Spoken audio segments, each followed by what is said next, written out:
নমস্কাৰ, দেশ দুনিয়া অনুষ্ঠানৰ সৈতে ষ্টুডিঅ'ত মই অনিৰ্বাণ পাঠক আহিছোঁ দেশ দুনিয়াৰ প্ৰথমটো খবৰলৈ। পাকিস্তানৰ প্ৰাক্তন বৈদেশিক মন্ত্ৰী তথা বৰ্তমানৰ শ্বাহবাজ চৰকাৰৰ মিত্ৰ বিলৱাল ভুট্টো জৰদাৰীৰ বিৰুদ্ধে সৰব হৈ উঠিছে লস্কৰ ই তৈবাৰ মুৰব্বী হাফিজ ছঈদৰ পুত্ৰ। কাৰণ বিলৱাল ভুট্টোৱে সন্ত্ৰাসবাদী হাফিজ ছঈদ আৰু মাছুদ আজহাৰক লৈ কৰা এক মন্তব্য। বিলৱাল ভুট্টোৱে কৈছিল যে ভাৰতৰ সৈতে আস্থা গঢ়ি তুলিবলৈ ইছলামাবাদে লস্কৰ ই তৈবাৰ মুৰব্বী হাফিজ ছঈদ আৰু জৈশ ই মহম্মদৰ মুৰব্বী মাছুদ আজহাৰক ভাৰতক প্ৰত্যাৰ্পণ বা গতাই দিয়াৰ বিৰোধিতা নকৰে। এতিয়া লস্কৰ ই তৈবাৰ মুৰব্বী হাফিজ ছঈদৰ পুত্ৰ তলহা ছাইদ বিলৱাল ভুট্টোৰ এই বক্তব্যক লৈ ক্ষোভিত হৈ পৰিছে।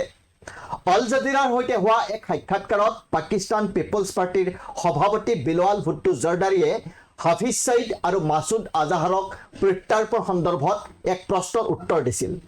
বিলৱালৰ এই মন্তব্যক লৈ এতিয়া প্ৰশ্ন উত্থাপন কৰিছে হাফিজ ছঈদৰ পুত্ৰই।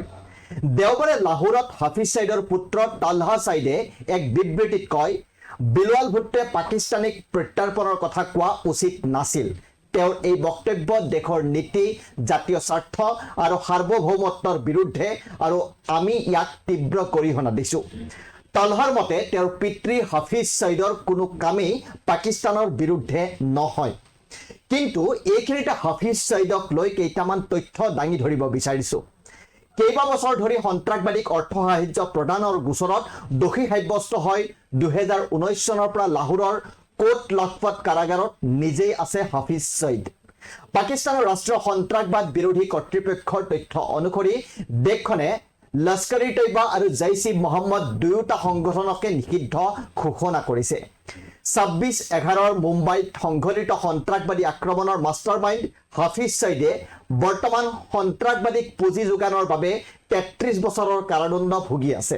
আনহাতে মাছুদ আজহাৰ ৰাষ্ট্ৰসংঘই ঘোষণা কৰা বিশ্বব্যাপী সন্ত্ৰাসবাদী। আহিছোঁ পৰৱৰ্তী খবৰলৈ।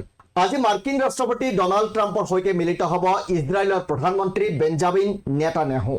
তেওঁলোকৰ এই সাক্ষাৎ বিশেষভাৱে গুৰুত্বপূৰ্ণ হিচাপে বিবেচিত হৈছে। হোৱাইট হাউচত হ'বলগীয়া এই সাক্ষাতৰ পূৰ্বে ডনাল্ড ট্ৰাম্পে ইজৰাইল আৰু হামাছৰ মাজত এই সপ্তাহৰ ভিতৰত এক চুক্তি হোৱাৰ আশা প্ৰকাশ কৰিছে। এই চুক্তিৰ উদ্দেশ্য গাজা ষ্ট্ৰীপৰ পৰা জিম্মাত থকা ইজৰাইলী লোকসকলক মুক্ত কৰা।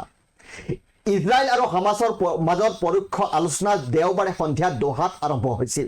ইয়াৰ উদ্দেশ্য ইজৰাইল আৰু পেলেষ্টাইনৰ মাজত যুদ্ধবিৰতি কৰা আৰু পেলেষ্টাইনৰ বন্দীৰ বিনিময়ত ইজৰাইলী জিম্মাকৃত লোকসকলক মুক্ত কৰাৰ বাবে এক চুক্তিত উপনীত হোৱা।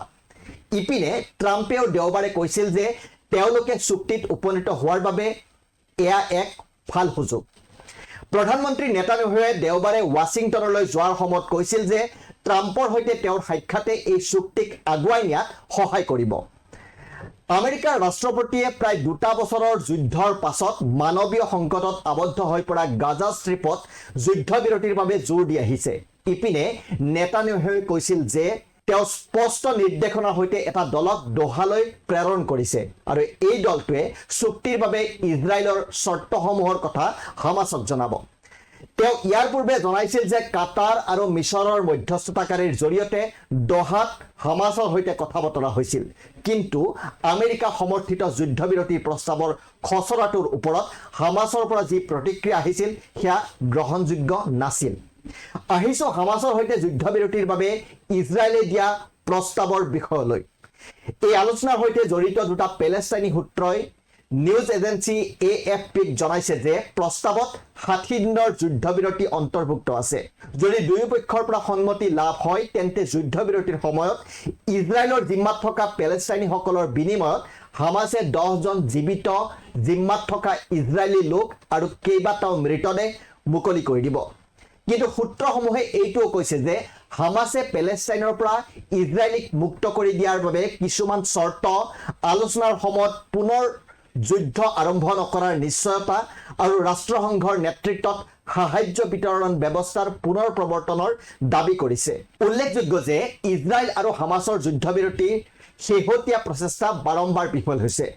তাৰ প্ৰধান কাৰণ হৈছে ইজৰাইলে হামাছৰ স্থায়ী যুদ্ধবিৰতিৰ দাবীক প্ৰত্যাখ্যান কৰি আহিছে। এতিয়া পুনৰ আৰম্ভ হোৱা যুদ্ধবিৰতিৰ প্ৰচেষ্টা এতিয়া কিমান ফলপ্ৰসূ হয় সেয়া আগন্তুক দিনত লক্ষণীয় হ'ব। আহিছোঁ তৃতীয়টো খবৰলৈ। এইবাৰ ব্ৰাজিলৰ ৰাজধানী ৰিঅ' ডি জেনেৰিঅ'ত অনুষ্ঠিত হ'ল ব্ৰিক্স শীৰ্ষ সন্মিলন। এই সন্মিলনৰ ঘোষণা পত্ৰক লৈ ক্ষোভিত হৈছে আমেৰিকাৰ ৰাষ্ট্ৰপতি ডোনাল্ড ট্ৰাম্প। ৰাষ্ট্ৰপতি ডোনাল্ড ট্ৰাম্পে কৈছে যে ব্ৰিক্সৰ আমেৰিকা বিৰোধী নীতিৰ সৈতে সম্পৰ্ক থকা দেশসমূহৰ ওপৰত তেওঁ অতিৰিক্ত 10% শুল্ক আৰোপ কৰিব। ট্ৰাম্পে ট্ৰুথ ছ'চিয়েলৰ এটা পোষ্টত এই কথা প্ৰকাশ কৰিছে।